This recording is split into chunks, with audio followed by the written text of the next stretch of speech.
Hello and welcome to 4 Minute Friday. Thank you for coming back to the channel.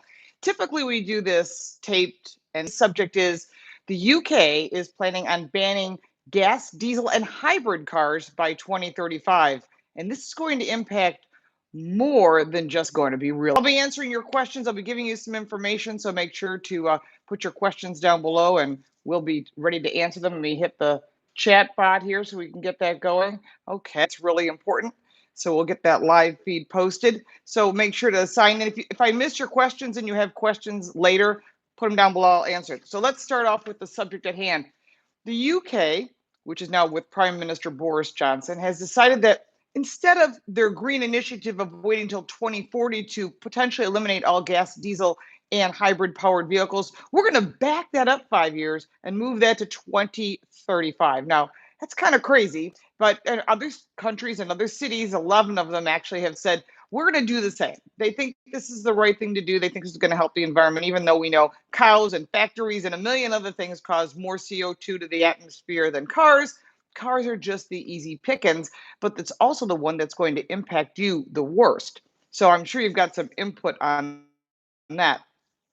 So, but battery electric vehicles, as we know in the US, are about less than 2% of sales. And manufacturers are all making new products, as you've seen at the Chicago Auto Show, you've seen it in Detroit and LA, and they're all saying, oh, yeah, this is going to be the newest, hottest thing. But you, as consumers, at least here in the US, have not really bitten. The ones that have are the people that get the $7,500 tax credit. Maybe your state, like I'm in New York City right now, there's an additional $2,000. So you take the left-handed UK cars. Someone did post that. That's driving left side of the road is a challenge. They do that in Australia as well.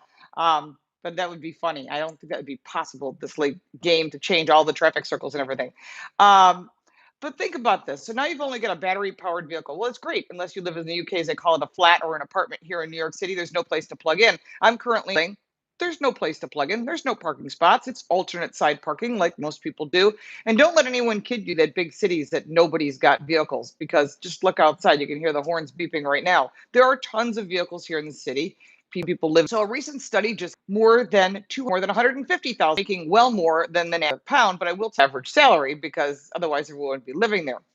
So while Boris Johnson thinks he's doing the right thing, who knows? Maybe they did in the UK. Remember that Rolls Royce and Mini and a bunch of other brands, Jaguar, Land Rover, used to be better. They destroyed their own auto industry. Now they are still building cars in the UK, but with Brexit involved, which I'm not going to get into that subject because it's a whole other thing, it's already hurting the auto industry.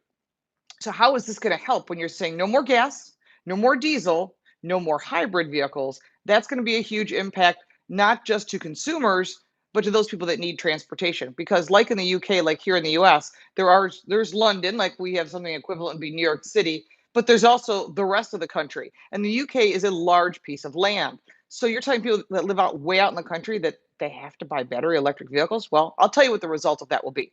Used car prices are going to go through the roof because no one's going to want to buy a new car. You're going to kill the auto industry because no one's going to be buying these things unless they get tax credit. And where does that tax credit come? From your tax dollars. So those of you that live in the UK are not going to be very happy about that. And again, they're starting to do this kind of thing in California here too. And that's why it's so darn expensive in California. And people are leaving California as quickly as possible. What do you think is going to happen in the UK? This is the same kind of thing. When you take people's tax dollars to give money to the wealthy so that they can buy new cars, that doesn't make the average person happy. Now, other impacts to this is they're going to have an infrastructure to charge all these battery electric cars. Where's that money going to come from? Oh, yeah, you got that right. That's going to also come from you, the taxpayers. They're going to need trillions of dollars, and however that converts to the pound, to update the electrical system because their grid is as old as ours. What does that mean? That means that you're going to pay higher tax dollars. You're going to pay more for your electricity, which operates pretty much everything we own because we plug in our phones and our computers and everything. But if you have to plug in your vehicle as well, that's going to cause people to look at mass transit, which is already overloaded. We have the same problem here in the US. Those that use mass transit go during rush hour, and it's pretty disgusting. It's sardines in a can. Now, looking the other side, those of you that have used vehicles, you're not going to get rid of them. If I had a used vehicle, I wouldn't get rid of it. Now, currently, I own a diesel SUV. I'm not getting rid of it. Why am I not getting rid of it? Because there's no gas vehicle that's going to give me as much fuel economy. I go 700 miles on a tank. I get 30 miles to the gallon all day long. I mean, why would I bother changing? So these are the kind of things that people are going to start thinking about. So how is this going to impact you? The government doesn't think about that. Any government gets their own car service. They don't pay for gasoline. They don't pay, and they don't think about keeping their vehicles long. They want to have some interest. I'll tell you some other factors. Some people have asked some questions on social media. I posted this up on Twitter and on Facebook and on Instagram, and I got some really good feedback from you. And I thank you for your comments. And I always do reply. First off, charging times need to improve before somebody said they would even consider a battery electric vehicle. Well, they're working on that. But the problem is you can't push technology any faster than it will go. So that will be something that will be coming. High charging stations also have some negative impacts. You try to use earpieces. Why?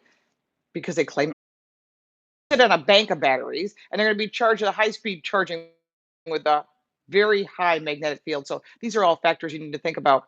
Charging points at home, unless you live in a flat, someone said, or I could run a 50-meter extension cord.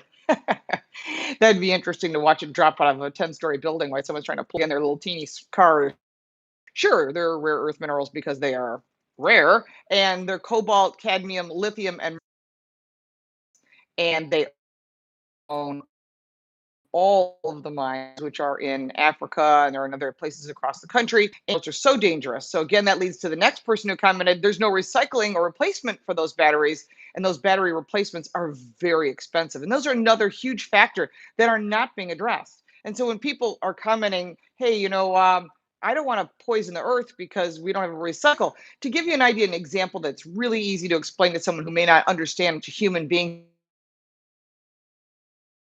earth to the air. So this is a long haul that wants to do anything. So if you have nothing to do today, go online or salvage yards or stack vehicles. Again, something you need to be thinking about. If only 1.6% is battery electric, how in the world by 2035, 15 years from now, is it going to be 100%? It's not going to be. They think they can make everyone convert within 5 years by 2040 to be all battery electric. I'm sorry, you cannot force people to buy things they don't want, they can't afford, and the government can only subsidize so much because they're going to tax the crap out of you, to be totally honest. And they're going to tax you not just when it comes to what you earn in income, they're going to tax the electric grid because they need to upgrade that. They're going to tax every single thing you do so that they can fund this. Why? So they can say they're part of the green agenda. That's fine. I like to be environmentally friendly. I recycle, but there's some things that are just absolutely off the wall. This whole Green New Deal is very short-sighted. And if you agree with me, great. And if you don't, that's great too. I will tell you this, that Denmark phased out their tax credit giving people for cars, and that'll be gone by 20. And then they're saying by 2030, they want to be all electric. I can't imagine how that's going to happen without that tax credit because people need that money. Kids on a bicycle, mass transit when you're way out in the country. And I live out in the country and I don't have mass transit. And I'm looking for that city vote, not looking for the whole country to support your agenda. Someone said EV batteries life are cut in half in cold UK weather. Yeah, that's right. It gets very cold in the UK. Think about how weather cuts battery electric vehicle. It cuts huge impact. Really bad idea. True again. There's only so much mass transit. They can't support that. That needs an upgrade. It does pretty much everywhere in the world because it's old. And these are things that need to be considered. So think about that when you talk to your legislators, whoever it is that you're supposed to represent you. It doesn't sound like they're representing us. It sounds like they're representing themselves and their pocketbooks to me. Um, but it sounds a lot like central planning. Let's go car free, that we can control everything you do. We'll own everything. We'll take all of your income. We'll tell you where to live, what to eat, what to drive, how to get there. Again, these are all really not smart ideas. And I'm sure you've got some commentary down below. I know it's a busy Friday. Everyone's trying to get ready for the weekend. And just in case you haven't seen it on my tweets and my posts, I'll be on Fox and Friends this Saturday. I'll post up a link to that as well. You can find some of the other content that I've been doing and some really cool vehicles. We just saw the Cadillac Escalade and the Genesis GV80 launch. Those are also on my site. And again, if you have any questions or any comments, write them down below. We appreciate you liking and sharing. And if you like this live 4-Minute Friday, just let me know and we'll do it this way in the future. And if not, we'll go back to the old way. But I thank you so much for your support and we look forward to seeing you next time. Have a great day.